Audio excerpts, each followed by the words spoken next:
창세기 49장 8절부터 12절까지 한 절씩 교독합니다. 유다야, 너는 내 형제의 찬송이 될지라. 내 손이 내 원수의 목을 잡을 것이요 내 아버지의 아들들이 내 앞에 절하리로다. 유다는 사자 새끼로다. 내 아들아, 너는 훔친 것을 짚고 올라갔도다. 그가 엎드리고 웅크림이 수사자 같고 암사자 같으니 누가 그를 범할 수 있으랴. 규가 유다를 떠나지 아니하며 통치자의 지팡이가 그 발 사이에서 떠나지 아니하기를 실로가 오시기까지 이르더니 그에게 모든 백성이 복종하리로다. 그의 나귀를 포도나무에 매며 그의 암나귀 새끼를 아름다운 포도나무에 맬 것이며 또 그 옷을 포도주에 빨며 그의 목장을 포도주에 빨리로다. 다같이 그의 눈은 포도주로 인하여 붉겠고 그의 이는 우유로 말미암아 희리로다. 아멘. 야곱이 이제 마지막 순간 12아들들을 불러놓고 한 명 한 명 이름을 불러가면서 축복하고 있습니다. 첫째 아들 르우벤, 둘째 아들 시몬, 셋째 아들 레위, 그리고 넷째 아들 유다에 대한 그러한 언급을 하고 있습니다. 유다에 대해서는 뭐라고 했냐면 너는 형제의 찬송이 될 것이다. 형제들이 너를 찬송하는 그러한 일이 있을 것이다. 대단하죠. 또한 내 손이 내 원수의 목을 잡을 것이다. 원수의 목을 잡으면 뭡니까? 싸움에서 목을 잡으면 이긴다는 거죠. 원수의 목을 잡아 물려서 싸움에서 이기는 그러한 일이 너에게 벌어질 것이다. 그리고 내 아버지 아들들, 누굽니까? 형제들이죠. 형제들이 네 앞에 와서 절을 할 것이다. 그러면서 유다는 사자 새끼다. 그러면서 움킨 것을 찢고 올라갔다. 엎드리고 웅크림이 수사자 같고 암사자 같으니 누가 그를 금할 수 있겠느냐? 사자와 같은 수사자 암사자 같은 아주 막강하고 강대하고 아주 용기 있는 그러한 자가 될 것이다 라는 거죠. 규라는 것은 뭐냐면 우리가 지팡이 같은 겁니다. 노인들이 짚고 다니는 그런 지팡이 말고 지휘봉입니다. 지휘봉.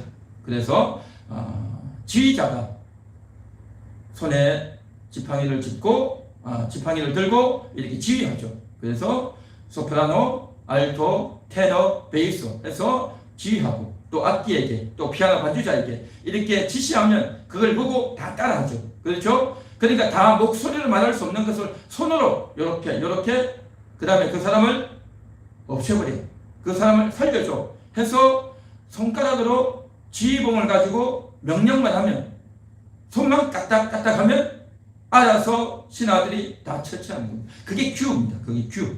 그래서 규가 유다를 떠나지 않는다. 이 말은 뭐냐면 왕이 된다는 거죠. 그렇게 할 수 있는 사람은 누가 있겠습니까? 왕이죠. 최고 통치자, 왕이죠. 그래서 그 통치자의 지팡이가 그 발 사이에서 떠나지 아니하리라. 발이 누굽니까? 사자발이죠. 사자가 움켜서 반드시 찢죠. 사자가 노루를 또 짐승을 사냥했으면 앞발로 딱 두 발로 잡으면 절대 놓치지 않죠. 반드시 그것을 찢고 물고 먹죠. 그래서 그 발 사이에서 지팡이가 떠나지 않는다는 거죠. 아주 막강한 강력한 왕위를 이어갈 것이다. 이어나갈 것이다 하는 거죠. 그리고 떠나지 아니하기를 실로가 오시기까지 이르더니 그랬습니다. 실로가 뭐냐면 지금 이스라엘 백성들은 광야를 지나고 있습니다. 성막을 만들었죠. 그 성막 안에 뭐가 있냐면 법궤가 있습니다. 그래서 그 법궤를 놓고 온 이스라엘 백성들이 성막에 와서 제사하고 또 하나님을 예배했죠. 그런데 저들이 가나안 땅에 들어가서 사사시대를 지내고 또 왕이 세워지기 전에 그 법궤를 두었던 장소가 어디냐면 그곳이 바로 실로다 하는 거죠. 실로. 그러니까 성전이 만들어지기 전에 광야에서는 성막을 만들고 또 솔로몬 때 성전을 만들기 전에 실로라고 하는 곳에서 천막을 쳐놓고 그곳에서 법궤를 두고 이스라엘 백성들이 하나님께 제사하고 예물을 드렸던 겁니다. 그래서 바로 성막 같은 성전 같은 곳이 실로죠. 그 성막의 주인, 성전의 주인이 누굽니까? 주님이죠. 그 주님이 바로 실로라는 겁니다. 다시 말해서 예수님이 오시기까지, 성전의 주인인 예수님이 오시기까지 그가 왕노릇할 것이다 라는 말이죠. 그리고 나귀를 포도나무에게 메고 그렇게 말하죠. 그렇게 말하면서 포도나무에 맬 것이다 라고 하면서 포도나무에 대한, 그 포도나무에서 뭐가 나오고 있습니까? 포도가 나오죠. 그리고 11절 끝에 보면 그 옷을 포도즙에 빨고 그의 복장을 포도즙에 빤다는, 옷을 포도즙에 빤대요. 세상에 어디 옷을 포도즙에 빠는 사람이 어디 있습니까? 물에 빨아야죠. 포도즙이 뭡니까? 바로 예수님의 피를 상징합니다. 그 옷을 빤다는 게 뭡니까? 우리 성도들의 더러워진 행실을 예수의 피에 빨게 될 것이다. 그의 눈은 포도주로 인해서 붉겠다. 술을 먹고 얼굴이 빨개지는 그 모습을 말하는 것이 아니고 그의 눈이 예수의 피로 말미암아 붉어져서 예수의 눈으로, 예수의 시야로 앞을 보게 될 것이라는 거죠. 그러한 일이 바로 유다로 말미암아 일어날 것이다 하는 말씀이 유다에 대한 축복인 겁니다. 르우벤, 시몬, 레위에 대해서는요 어떤 내용이었습니까? 저주의 내용이 많았지 않습니까? 그러나 유다에 대해서는 축복의 내용이 이렇게 나오고 있다라는 거죠. 그러면 야곱은 어찌해서 넷째에 와서 이런 말을 하냐 말이죠. 첫 번째, 두 번째, 세 번째와 전혀 달라진 축복의 말씀을 하고 있는 이유가 뭐냐는 거죠. 이 유다는 정말 아버지의 마음에 쏙 드는, 아버지에게 효도를 잘하는, 믿음도 좋고 인격도 훌륭하고 아버지 마음에 쏙쏙 드는 그런 아들이었느냐? 전혀 그렇지 못했습니다. 정반대의 아들이었다는 거죠. 야곱, 지금 축복하는 야곱, 이 야곱은 어떤 인생이었습니까? 그가 어릴 때에, 이 어릴 때라고 하니까 뭐 10살, 20살 이때가 아닙니다. 70대예요. 77세 정도 됐어요. 그의 아버지 이삭이 이제 내가 죽기 직전이다 해서 이제 큰아들이었던 에서에게 사냥을 해서 이제 별미를 만들어 봐라. 그러면 내가 맛있게 먹고 너에게 축복하겠다 했죠. 그럴 때 그 이야기를 듣고 야곱이 어머니한테 전해 듣고 어머니가 만들어준 고기를 가지고 아버지한테 갖다 드리고 아버지를 속이고 아버지가 눈이 어두워서 앞을 잘 못 보니까 그의 팔에다가 털을 그리고 얼굴에다가 털을 붙여서 이제 형인 것 같이 해서 아버지를 속이고 형을 속여서 대신 축복을 받죠. 아주 거짓 행동을 했죠. 그렇게 남을 속였던 야곱 아닙니까? 그렇죠? 그런데 이 야곱이요 나중에 어떻게 되는 줄 아십니까? 아들들에게 속아요. 아들들에게. 야곱이 나중에 이제 처음에는 도망을 갔죠. 외갓집에 도망을 가 있다가 그곳에서 20년을 있다가 다시 와서 돌아오다가 세겜에서 10년을 있다가 이제 아버지 집으로 돌아오는데 이제 그곳에서 어떤 일이 벌어집니까? 요셉을 형들이 잘했냐 하고 신부름을 보냈는데 그 요셉을 이제 죽여버리지 않습니까? 야곱은 아들 요셉이 죽은 줄 알고 얼마나 애통하고 대성통곡을 했는지 모릅니다. 너무너무 슬펐습니다. 왜냐하면 단순히 한 명의 아들이 아니라 이 12아들들 중에서 가장 아끼는 아들, 그래서 이 11번째 아들 요셉에게 상속을 주겠다, 장자로 삼겠다 라는 생각을 가지고 요셉에게 그렇게 채색옷을 입히고 그렇게 대우했던 거죠. 그런데 그 아들이 죽었단 말이죠. 절망인 겁니다. 나의 희망이었고 나의 가장 보배로운 아들이 바로 요셉이었는데 그 아들이 죽었단 말이죠. 그렇게 죽었는데 그리고 나서 있다가 어떻게 됩니까? 애굽에 가서 7년 기근이 들어서 애굽에 가서 양식을 사오고 하다가 이제는 어떻게 됩니까? 애굽에 내려가는 겁니다. 왜요? 알고 보니까 죽은 줄 알았던 요셉이 살아있는 거예요. 죽은 줄 알았던 아들이 살아있다. 얼마나 기쁘고 깜짝 놀랄 일이죠. 그런데요, 더 충격적인 것이 있습니다. 그렇게 죽은 줄 알았는데 살아있다. 어떻게 된 거냐? 묻는 거죠. 20년 전의 사건을 야곱이 자식들에게 묻는 겁니다. 알고 보니까 이 자식들이 아버지를 속였단 말이죠. 아버지를 속인 거예요. 채색 옷을 잡아와가지고 거기다가 들고 와가지고 요셉의 옷을 들고 와서 짐승에 피를 묻혀가지고 이 누구 옷이냐고. 아버지가 보니까 아들 옷이단 말이죠. 피에 젖어 있으니까 아들 죽은 줄 알았어요. 그런데 알고 보니까 이들이 팔아먹은 거예요. 팔아먹었어요. 자초지종이 어떻게 됩니까? 요셉이 아버지의 신부는 형들에게 갑니다. 그러니까 형들이 먼저 보고 꿈꾸는 자가 온다 라고 하면서 저를 죽여버리는 거예요. 죽여버리려고 했어요. 왜냐? 요셉이 너무 미웠어. 잘난 척을 했어.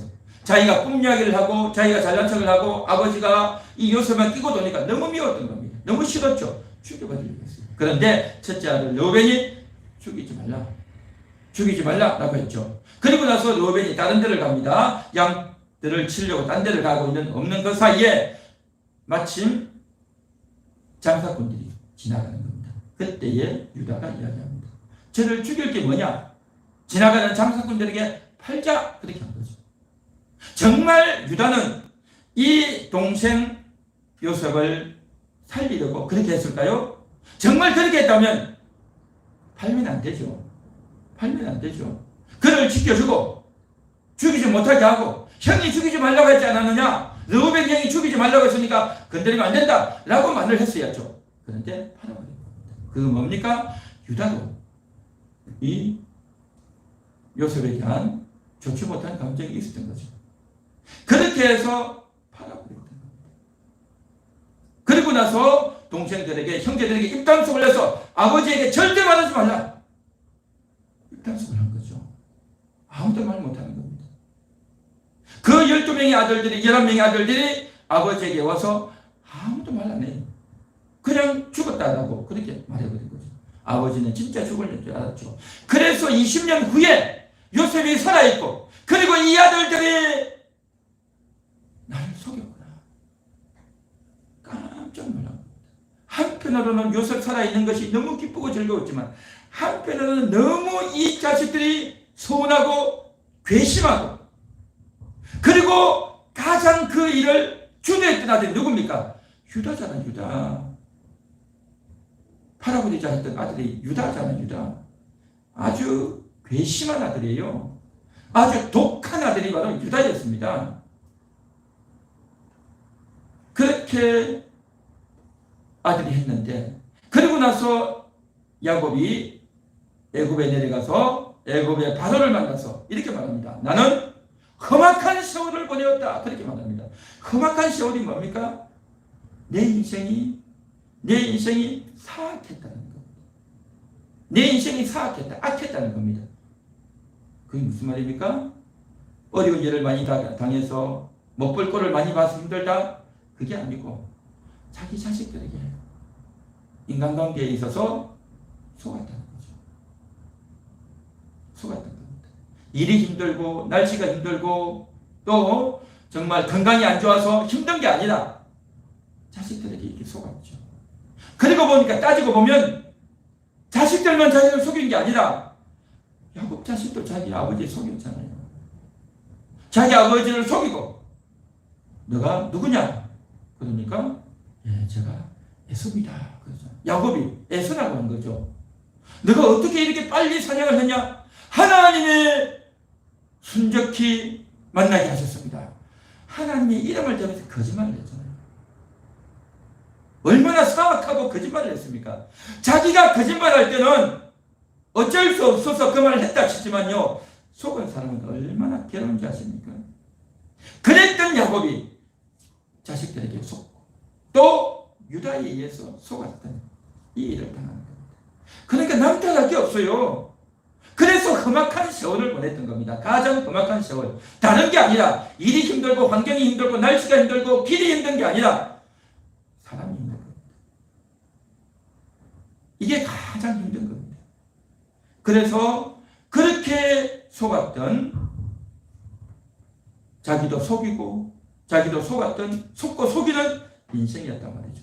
그래서 요셉을 만난 기쁨도 있지만 그 자식으로 인한 안타까움과 처참함과 괘씸함과 아주 독한 자식이다 라는 생각이 다 들었겠죠.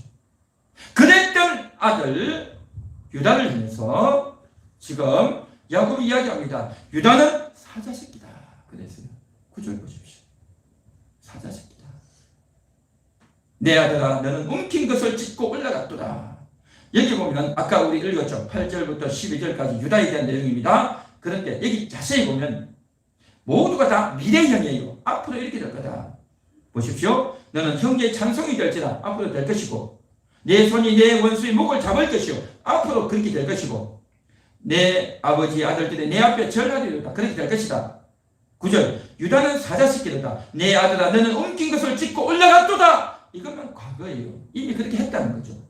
움킨 것을 찢고 올라갔다는 겁니다. 무슨 유다가 사자새끼입니까? 비유죠. 비유입니다. 그렇게 먹잇감을 찾기 위해서 딱 집어서 놓치지 않고 그것을 찢고 얻기 위해서 애를 쓴 아주 독한, 한편으로는 인간적으로는 괘씸하고 한편으로는 아주 독한, 그런데 이것이 인간적으로 아버지가 아들에게 하는 말이 아니라 여기에는 아주 영적인 하나님의 감동이 실려있는 그런 말씀이란 말이죠. 왜 야곱이 유다를 향해서 바로 사자새끼다 그렇게 말을 했냐 말이죠. 그 사자는 어떤 짐승입니까? 짐승들 중에서 가장 강한, 가장 담대한, 아주 힘이 센 짐승들 중에서 가장 힘이 센 최고의 왕이 사자입니다. 이것은 단순히 아버지를 속인, 그리고 동생들, 형제들을 다 입단속을 시켜서 아버지한테 절대 말하지 못하게 했던 그 주범 유다 아닙니까? 단순히 그것만을 가지고 이야기하는 것이 아니라 이런 일이 있었죠. 지금 야곱이 애굽에 내려갔죠. 그의 아들들하고 식구들 다 데리고 70명이 애굽에 내려갔습니다. 그 내려가기 몇 년 전에 있었던 사건이죠. 그게 바로 뭐냐? 11명의 아들들이 애굽에 양식을 사러 갔습니다. 그런데 애굽의 총리가 너희는 첩자다, 간첩이다 그렇게 말을 했고, 그렇게 말을 하니까 이 형제들이 뭐라고 말합니까? 우리는 간첩이 아닙니다. 우리 아버지가 있고 우리는 원래 12아들들인데 한 명은 집을 나가서 어떻게 되는지 모르겠고 한 명은 아버지와 함께 있습니다 라고 이야기를 하죠. 우리는 확실합니다. 간첩이 아닙니다 이야기했어요. 그러니까 그러면 그래 너희 막내 아들 데리고 와 그렇게 하는 거죠. 12번째 아들 데리고 오라는 거죠. 그러니까 만일에 그거 안 데리고 오면 다시 양식 못 산다, 내 얼굴을 못 본다라는 거죠. 그래서 아버지한테 돌아와서 이야기합니다. 근데 아버지는 베냐민 절대 안 돼. 어린 방 보낼 수도 없어. 요셉도 나가서 죽었는데 어떻게 베냐민을 데려가려고 해? 안 돼! 라고 하는 거죠. 그랬는데 유다가 나서서 이야기하죠. 아버지, 베냐민을 데려가야 됩니다. 베냐민을 데려가지 않으면 우리 다 죽습니다. 베냐민을 데려가야 양식을 사고, 그래 양식을 사와야 우리 가족이 다 먹고 살죠. 베냐민 데려가지 않으면 우리 다 죽습니다. 그렇게 아버지를 설득하는 거죠. 그러니까 결국에는 야곱이 유다의 말을 듣고 베냐민을 내어줍니다. 절대 안 된다고 했는데 내어준단 말이죠. 그러면 야곱은 왜 베냐민을 절대 못 보낸다 라고 말을 했냐 말이죠. 야곱에게는 가장 아끼는 아들 바로 요셉이었어요. 4명의 아내들 중에서 라헬을 가장 사랑했던, 라헬이 진짜 내 아내다 라고 생각했던 여인이 라헬이었습니다. 근데 그 라헬이 지금 죽었어요. 그리고 그 라헬의 아들이었던 요셉을 가장 사랑하고 아꼈단 말이죠. 그래서 요셉에게 채색옷을 입히고 장자권을 물려주려고, 상속을 주려고 그렇게 요셉에 대해서 각별한 마음이 있었어요. 근데 그 아들이 죽었단 말이죠. 죽었어요. 그래서 이제는 끝났구나. 다음 대자가 누구냐? 라헬이 다음 두 번째 아들 베냐민입니다. 막내 아들이죠. 12번째 아들이고 막내 아들 이 베냐민에게 물려줘야 되겠다 라고 생각을 하고 있는데 베냐민을 데리고 가야 된다고 하니까 혹시 베냐민이 또 나가면 어떻게 되냐 말이죠. 지금 안 그래도 시몬이 애굽에 잡혀 있잖아요. 한 명이 벌무로 잡혀 있는데 베냐민이 혹시 잘못돼가지고 잡히면 어떻게 되냐. 절대 안 된다 하고 아버지가 절대 안 내놓으려고 했죠. 그랬는데 유다가 아버지를 설득하는 겁니다. 아버지 그렇게 있으면 우리 양식 못 사옵니다. 그래서 아버지를 설득해서 데리고 온 거죠. 그런데 그 아버지를 설득할 때에 야곱이 창세기 44장인가 보면 이렇게 되어 있죠. 바로 베냐민을 데려가라. 그가 죽으면 죽으리라 하면서 내어주는 겁니다. 이 말이 뭐냐 말이죠. 그가 죽으면 죽으리라 말이 뭐죠? 야곱이 이제는 그렇게 아끼고 그렇게 내놓지 않으려고 자기가 베냐민을 지키려고 했는데 그걸 포기하는 겁니다. 내 아들 베냐민에게 장자권을 넘겨주려고 했던 그 생각, 내가 장자권자를, 나의 후임자를 내가 결정하려고 했던 그 야곱, 그 야곱의 그 생각을 이제는 포기하는 겁니다.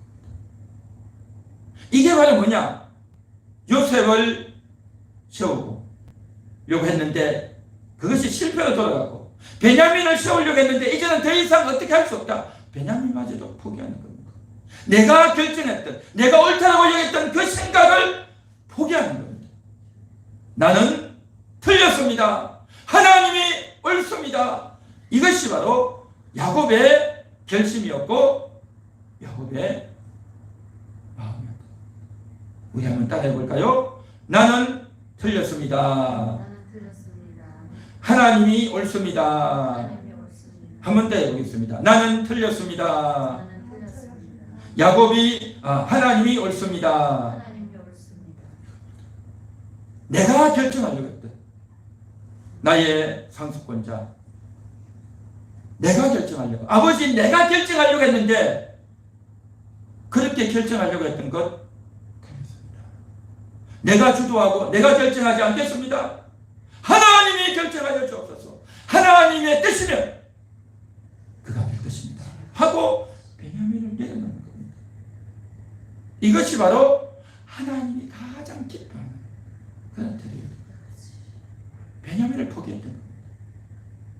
내가 가장 아끼는 사람, 내가 가장 아끼는 자식, 내가 가장 아끼는 물건, 내가 가장 아끼는 돈, 내가 가장 귀하게 여기는 내 자존심, 내 건강, 내 자식, 내가 가장 귀하게 여기는 그것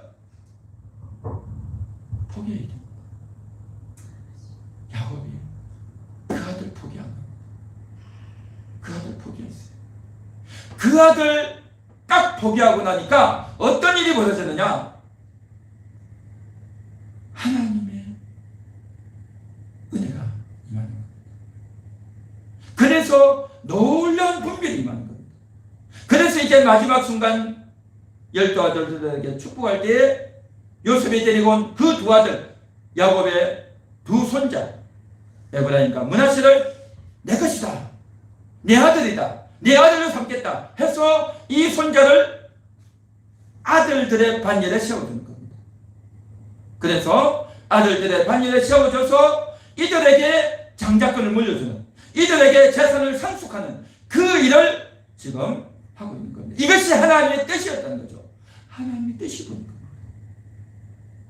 내 결정권을 내려놓을 때, 내가 포기할 때, 내가 가장 귀하게 여기고 소중하게 여기고 이것만은 놓칠 수 없어. 결정적인 순간에 나는 이것을 꼭 지켜야 돼. 나는 이것 간직해야 돼. 이거 버리면 나는 없는 거야 하면서 내 자존심, 내 체면, 내 건강, 내 물질, 내 학력, 내 경력, 내 지식, 내가 옳다고 생각하는 그것 딱 내려놓는 거야. 그렇게 내려놓으니 하나님이 지금 야곱에게 복을 주십니다. 분별력을 주십니다. 하나님의 뜻이 보여지는 겁니다. 그래서 에브라임 므낫세를 축복하는 겁니다. 그리고 그 두 아들들 중에서 므낫세가 장자, 에브라임이 차자였는데 이들을 바꿔서 손을 어긋맞겨서 둘째인 에브라임을 첫째 되게 하고 첫째에 있던 므낫세를 둘째 되게 해서 손을 X자에서 축복하지 않습니까? 야곱이 정신이 나갔습니까? 노망들었습니까? 아니, 하나님의 감동에 의해서 이렇게 했습니다. 어떻게 해서 이게 하나님의 감동이라는 걸 알았어요? 나를 내려놓을 때 결정권을 하나님께 드리고 가장 귀한 것을 내려놓고 나는 틀렸습니다. 나는 틀려먹었습니다. 내가 사악했습니다. 그것을 야곱이 인정하고 고백하니 하나님이 그에게 은혜를 부었어요. 복이 되게 하신 줄 믿습니다. 여러분, 하나님의 복은 뭐냐? 하나님의 복은 우리가 잘못한 것을 인정할 때, 내가 틀렸다는 걸 인정할 때 하나님이 임하시는 거예요. 그때 하나님이 임하셔요. 여러분들에게도 그런 은혜가, 그런 역사가 있기를 주님의 이름으로 축원합니다. 축원합니다. 오늘 살아가는 세상에도 유너님이 옳습니다. 문재인 대통령이 옳습니다. 누구누구가 옳습니다. 다 옳대요. 누구 말이 맞대요. 그 뭡니까? 하나님이 옳죠. 어떻게 그런 말을 할 수 있습니까? 자기들의 말이 맞다, 자기들의 주장이 옳다라고 끝까지 밀어붙이는 거죠. 그게 옳습니까? 정말 옳습니다라고 말할 수 있는 것. 그런데 잘 생각해 보십시오. 누가 맞다, 누가 맞다가 아니라 내가 맞다 라고 우리가 그렇게 하고 살지 않냐 말이죠. 내가 맞다, 내가 옳다 라고 아내에게 주장하고, 남편에게 주장하고, 부모에게 주장하고, 자식에게 주장하고, 내 말 들어, 너 틀렸어, 다 그러고 살잖아요. 내가 맞다는 거죠. 그런데 내가 틀렸다라고 말하는 사람이 없어요. 내가 다 옳다는 거예요. 내가 옳다라고 하고 있는 사이에는요, 하나님의 뜻이 보이지 않습니다. 하나님의 은혜가 임하지 않아요. 여러분, 하나님의 은혜를 받고 싶습니까? 하나님의 복을 받고 싶습니까? 그러면요, 내가 틀렸습니다. 내가 틀렸습니다. 여러분을 내려놓으시기 바랍니다. 할렐루야. 그렇게 내려놓을 때에 하나님의 은혜가, 깨달음이, 지혜가 부어질 줄 믿습니다. 자, 그러면 야곱이 유다에게 이게 축복했는데, 유다가 아버지를 설득해서 결국 베냐민을 데려갔잖아요. 유다가 베냐민을 데려가서 양식을 사와서 그 아들을, 막내 동생을 무사히 데리고 왔잖아요. 그 일을 성공시켰던 유다, 대단한 일을 했던 거죠. 그 아버지, 그 강하고 고집센 아버지의 그 고집을 기어이 꺾고 동생을 데려가서, 그리고 그 동생을 무사히 데리고 왔잖아요. 대단한 일을 했죠. 대단한 일을 했죠. 자, 그런데 이 유다에 대해서 좀 살펴보기로 합니다. 유다, 그는 어떤 자입니까? 아까도 이야기했듯이 유다는요, 동생 요셉을 팔자라고 했던 자입니다. 동생 요셉을 팔자라고 했습니다.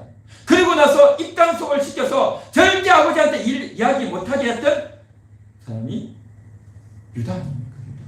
유다는 아주 주도성이 강하고 사람들을 잘 휘어잡는 그러한 사람이 유다인 겁니다. 그리고 20년 이상 아버지에게 비밀을 했습니다. 그랬던 유다가 이제 양식을 사러 가는데 아버지가 베냐민을, 막내 아들을 내놓지 않겠다고 할 때, 그때 유다가 아버지를 설득하는데 어떻게 설득했느냐? 아버지, 제가 담보가 되겠습니다. 그렇게 말합니다. 내가 담보가 되겠습니다. 내가 책임지겠습니다. 내가 내 동생 베냐민 책임지겠습니다.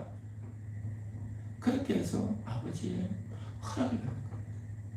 대단한 역할을 했던 거죠. 그래서 베냐민을, 아버지의 허락을 받아서 베냐민을 데리고 가서 양식을 사오지 않습니다. 바로 한번 물면 놓지 않는 그러한 승리가 이 유다에게 있었던 겁니다. 그래서 사자 새끼가 다 한번 한다고 하면 반드시 해내는, 그것이 그냥 내가 노력하고 열심히 최선을 다해서 하는 정도가 아니라 상대방이 싫어해요. 상대방이 거부하잖아요. 그것도 아버지잖아요. 아버지가 싫다라는데 그걸 해냈단 말이죠. 대단하죠.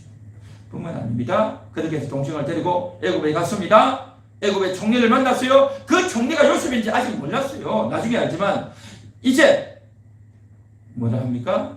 나중에 양식을 사서 장치를 벌이고 맛있게 먹고 하룻밤 지내고 이제 아침 일찍 떠나오는데 베냐민의 자루에다가 은잔을 넣어가지고 이게 계획을 꾸민 거죠.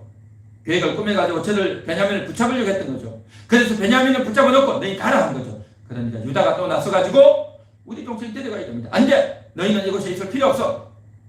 은잔을 훔친 자만 여기에 갇혀 있는 거야 라고 하는 거예요. 그때 또 유다가 나서서 이야기하는 겁니다. 지금 이 동생 안 데려가면 우리 아버지 죽습니다. 옛날에 아버지의 사랑하는 아들이 있었는데 그 아들이 나가서 죽어버렸고, 이제 마지막 아들, 우리 아버지가 사랑하는 아내 라헬, 우리 아버지가 사랑하는 아내가 낳은 오직 하나 남은 아들 베냐민인데, 막내 아들인데, 이 막내 아들 안 데려가면 우리 아버지 죽습니다. 우리 아버지 죽습니다.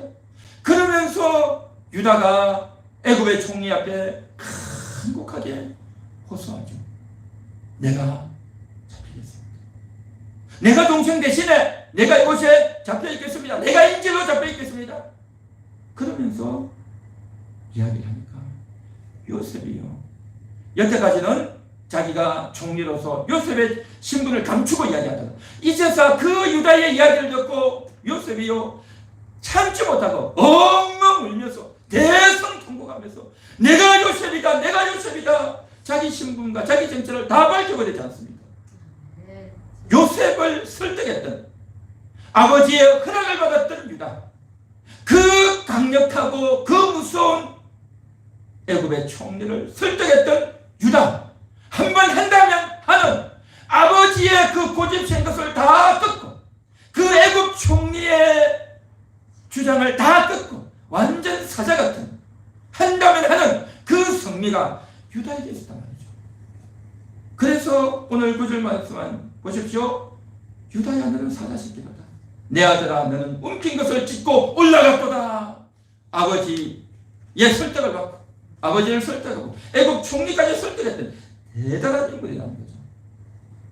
자, 그러한 유다가 이렇게 할 수 있었던 이유가 뭐냐? 유다는 원래부터 대단하고 설득력이 있고 파워가 있고 대담하고 용기 있는 아주 인격적이고 대단한 인물이었냐? 아닙니다. 절대 그렇지 않습니다.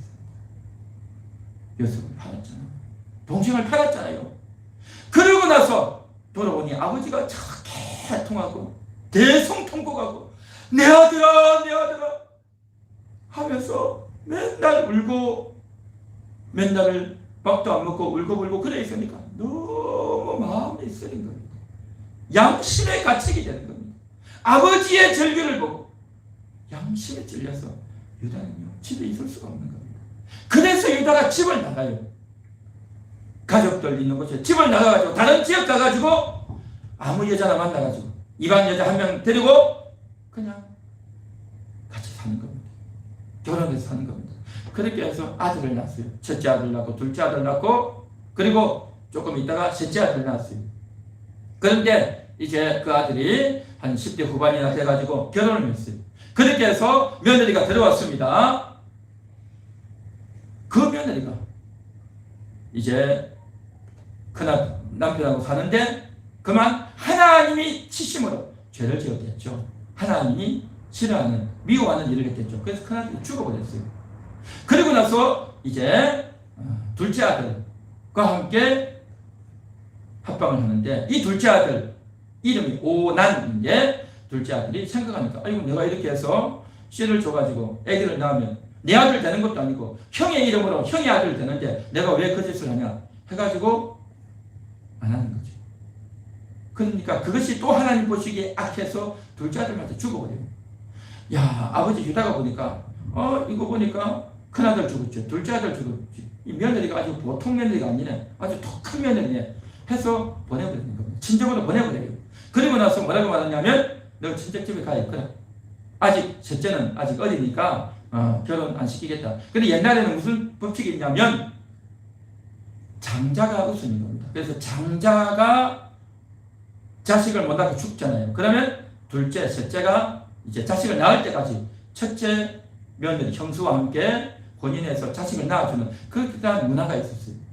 이것이 그때 당시 메소포타미아 문화입니다. 그래서 다말도, 이 여자 며느리 다말도 그렇게 했는데 셋째는 너무 어리니까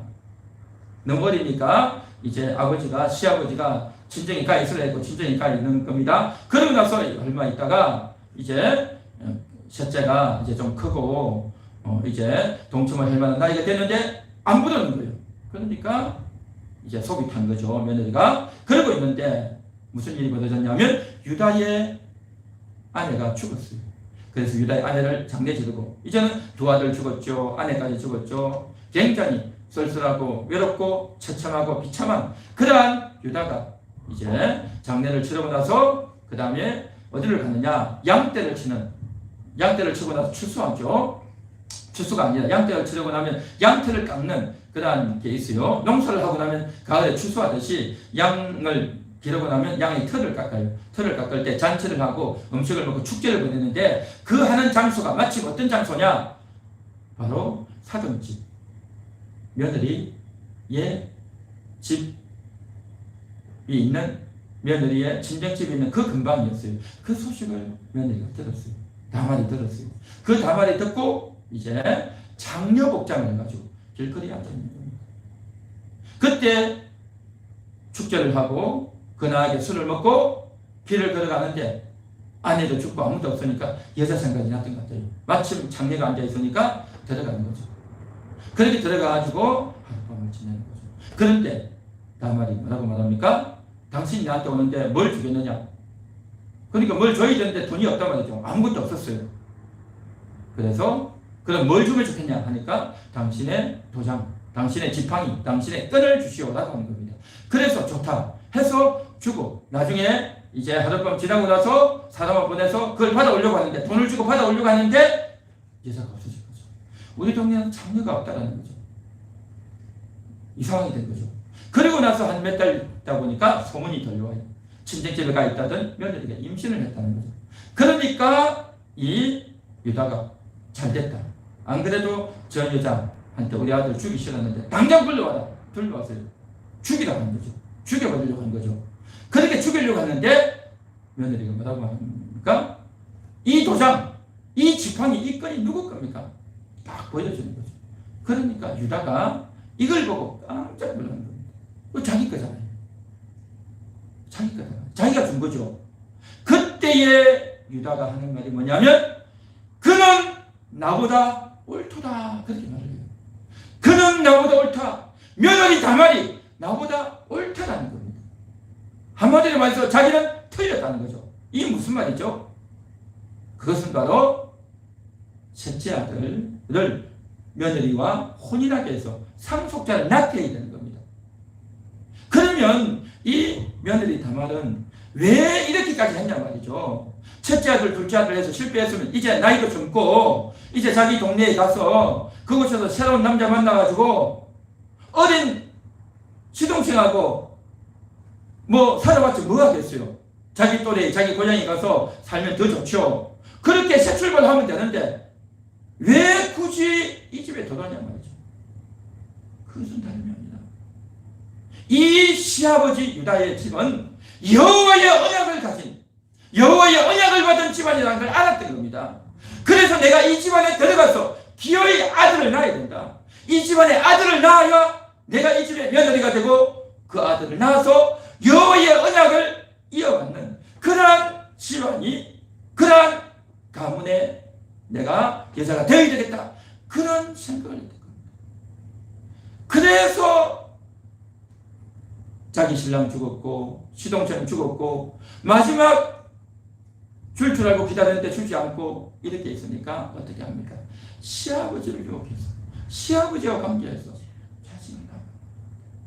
이거 인간적으로 보면 굉장히 이게 비도덕적이고 비윤리적이고 말도 안 되는 짓이죠. 그런데 유다는 그는 나보다 옳도다 인정하는 겁니다.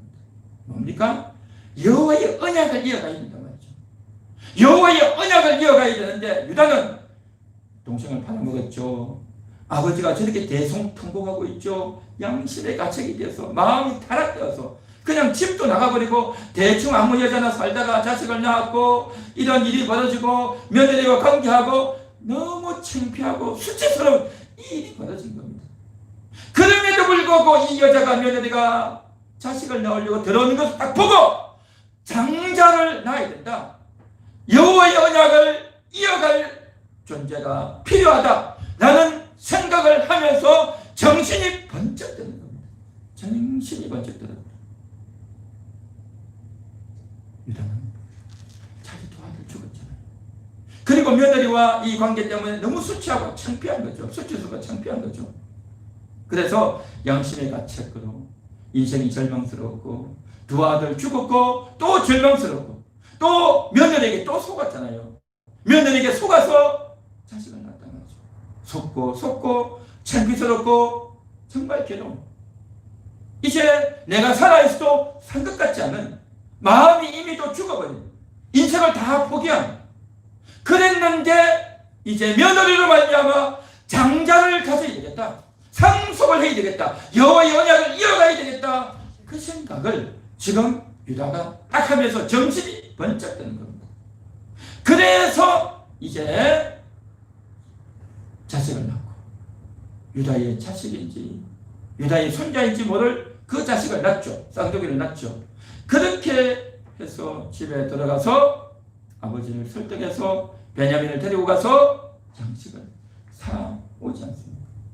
참 대단한 일이죠. 그 대단한 일을 할 수 있었던 그 배경에 며느리가 있었고 자기가 이미 죽어갔단 말이죠.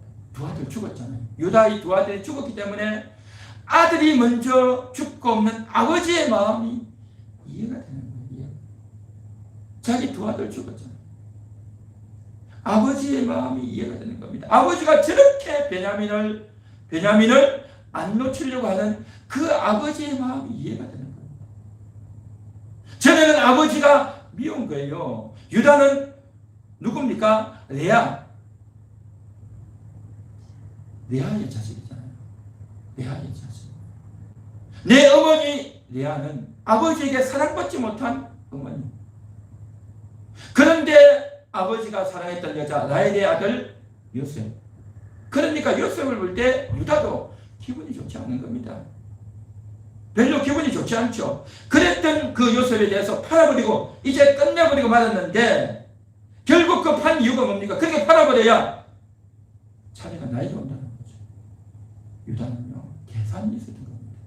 르우벤 형은 죄를 지어가지고 아버지의 눈밖에 났고 둘째 시몬, 셋째 레위 형도 아버지 눈밖에 난 거예요. 그러면 이제 순서가 나라는 거죠.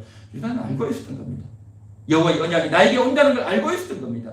그렇게 알고 있었던 그가 이제 요셉이 없어져야 된단 말이죠. 그래서 요셉을 팔아버렸던 거예요. 그랬던 요셉이 이제 아버지의 마음을 이해하고 자기 두 아들 죽고 나니까 아버지의 마음이 이해가 되어지면서 베냐민을 끝까지 지키려고 했던 아버지의 마음이 이해가 되어지는 거죠. 이해가 되어지죠. 그러면서 이제 아버지 앞에 나가서 뭐라고 말합니까? 내가 담보가 되겠습니다. 내가 만일에 베냐민을 데리고오지 못하면 내가 죄를 짓겠습니다.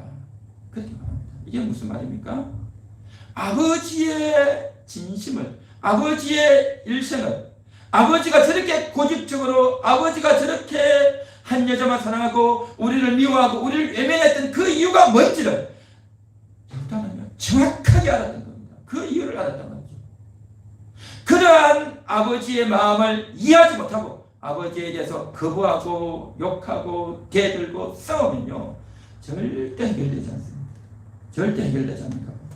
그걸 알았단 말이죠. 그런데 이 아버지의 인생은 뭡니까? 한마디로 말해서 상속권을 얻으려고 아버지도 그 아버지 속이고 형을 속이고 평생 동안 상속권을 얻으려고 그렇게 애를 쓰고 몸부림쳤던 아버지다. 그리고 아버지가 우리에게 마지막 줄 것이, 마지막 유언으로 남길 것이 무슨 양 몇 마리, 건물, 또 짐승, 돈이 아니라 이 아버지가 우리에게 주려고 하는 것은 다름이 아니라 축복입니다. 축복.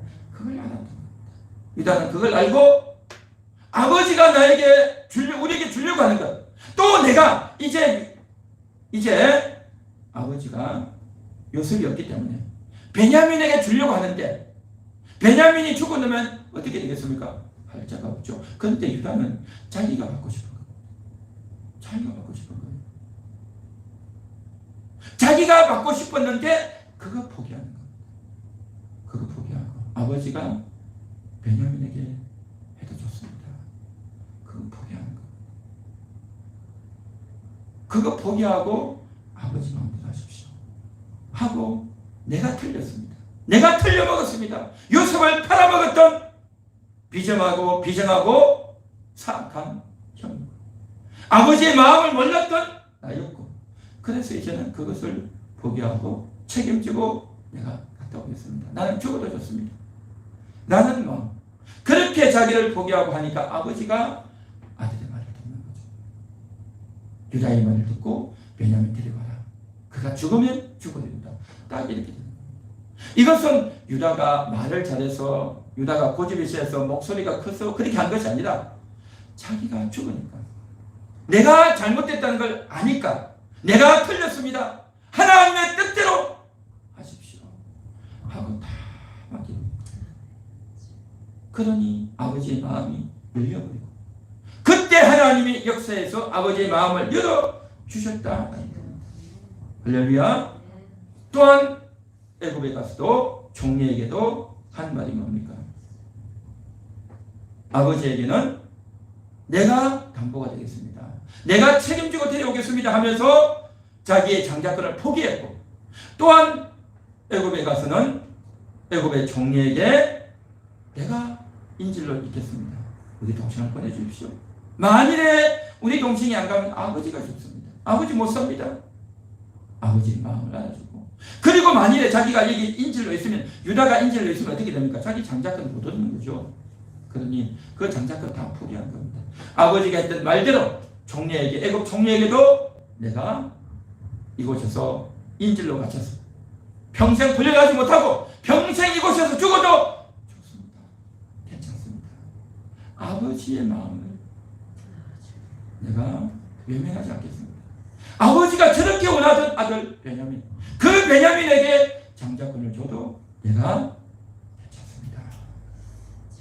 내가 틀렸습니다. 내가 틀려먹었습니다. 그래서 요셉을 팔려고 했고, 그래서 베냐민을 싫어하고 미워했는데, 이제 아버지의 뜻을 존중해, 아버지의 마음을 존중하겠습니다. 그러면서 아버지에게 고백했고, 애굽 총리에게 고백하니 아버지의 마음이 녹아지고, 애굽 총리의 마음이 녹아져서 요셉이 숨기고 있던 자기의 정체를 밝히고, 내가 요셉입니다, 내가 요셉입니다, 그렇게 요셉이 항복하고 넘어가는, 이게 바로 사자십니다. 움킨 것을 놓지 않는다고 합니다. 자기의 혈기와 욕심으로 움킨 것이 아니라 자기를 죽이면서, 자기를 포기하면서 내가 틀렸습니다, 하나님이 옳습니다, 하나님의 뜻대로 처분하여 주옵소서 라고 했던 유다, 그 유다에게 놀라운 왕권이, 최고의 법이, 영적 지도자의 이 권한이 유다에게로 돌아간 줄 믿습니다. 할렐루야. 내가 틀렸습니다. 내가 그렇게 중요하게 여기고 그렇게 아꼈던 내 소신, 내 신념, 내 말, 내 자존심, 내 명예와 체면, 내 자식, 내 건강, 내 돈, 내가 가장 귀하게 여겼던 것 다 죽어도 좋습니다. 죽어도 좋습니다. 다 포기하겠습니다. 하나님의 뜻대로 하시옵소서. 다 뺏겨도, 다 사라져도, 아무것도 나에게 남는 게 없어도, 내가 지금 당장 죽어도 좋습니다. 하나님의 뜻대로 하십시오. 할렐루야. 우리 한번 따라해 볼까요? 내가 틀렸습니다. 내가 잘못했습니다. 다 포기하겠습니다. 다 버리겠습니다. 지금 죽어도 좋습니다. 하나님의 뜻대로 하옵소서. 할렐루야. 진심이십니까? 진심이십니까? 정말 오늘 이 진심을 하나님께 고백하십시오. 하나님께 기도하십시오. 하나님, 내 이 진심이 바뀌지 않기 원합니다. 이 진심이 흔들리지 않기 원합니다. 그렇게 기도하고 고백할 때에 여러분은 하나님이 인정하시는 그러한 유다를 하나님이 버린 것이 아니라 오히려 인정해 주시고, 놀라운 지혜를 주시고, 놀라운 복을 주시고, 대단한 은혜를 유다에게 부어주셨듯이 여러분에게도 그런 은혜를 부어주실 줄 믿습니다. 할렐루야. 우리 다같이 기도하겠습니다. 오늘 말씀을 생각하시면서 우리 다같이 주여, 내가 틀렸습니다, 하나님이 옳습니다 기도합니다. 하나님, 내가 틀렸습니다. 내가